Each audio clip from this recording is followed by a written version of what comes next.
Mercredi 3 janvier 2018, un peu après 11h du matin au sud de Cailleux. Plus d'une heure avant l'horaire théorique de la pleine mer, l'eau était déjà bien au-delà de ses niveaux habituels. La marée avait pris une bonne demi-heure d'avance sur les calculs prévisionnels. C'était la conjugaison de plusieurs phénomènes. La mer n'avait pas eu le temps de s'assagir après les vents forts de la tempête précédente, Carmen. La pression atmosphérique était basse, à 989 hectopascales. Ajoutons à cela des coefficients de marée très élevés de 106-107. Résultat, des vagues avec des creux de 6 à 7 mètres. Et à mi-journée, les plus hautes vagues étaient projetées au-dessus de la digue de Galets. C'est des paquets de mer. On le voit, veut dire, là aujourd'hui, si la mer passe, on verrait un flot d'eau continu. C'est que l'eau, là, la mer serait nettement plus haute que la digue, et cette mer envahirait avec une lame, avancerait dans les terres, comme on le voit dans certains phénomènes catastrophes, comme on le voit là dans les États-Unis ou ailleurs, certains problèmes vraiment de submersion marine.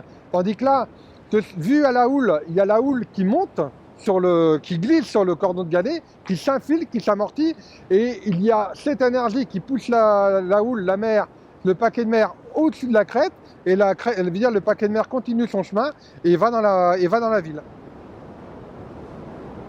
En ville, devant des dizaines de caillolets et de visiteurs armés de curiosités et de smartphones, et parfois rappelés à la prudence par les forces de l'ordre, ces paquets de mer se sont engouffrés par la rue Adolphe-Roux, par la rue Pasteur, dévalant vers le centre-ville.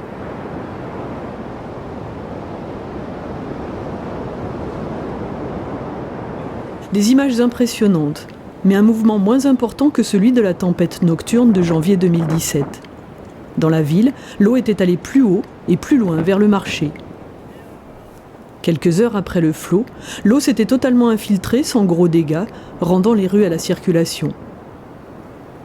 Les Caillolais ont une certaine habitude de ces épisodes d'inondation. Les maisons d'habitation traditionnelles sont toutes rehaussées de quelques marches. L'habitude n'empêche pas d'envisager une meilleure protection.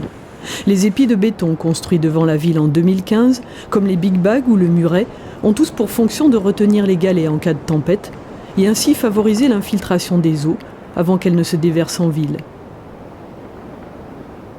On s'est aperçu quand même à deux reprises, donc en janvier 2017 et là maintenant en janvier 2018, qu'il y avait deux événements importants, que le petit muret sert énormément à maintenir d'une part les galets et donc le haut des vagues, le sommet des vagues, ça c'est important, le petit muret qui sépare le boulevard du domaine public maritime, mais également on s'est aperçu que dans la prochaine requalification du front de mer et le nouveau boulevard maritime qui est en construction, on pourrait dire technique et en étude aujourd'hui, il faudra prévoir aussi des genres de fossés importants juste après ce petit muret pour absorber cette surverse et éviter que l'eau en surplus vienne dans la ville de Cailleux-sur-Mer. Et ça sera important. Ces collecteurs, on pourrait dire, pourront évacuer l'eau soit au nord et au sud et éviter que par conditions météo extrêmes comme aujourd'hui, coefficient de 106 avec des forts vents marins d'ouest ou nord-ouest, ça évitera toute catastrophe et ça tranquillisera les habitants dans la commune de Cailleux-sur-Mer.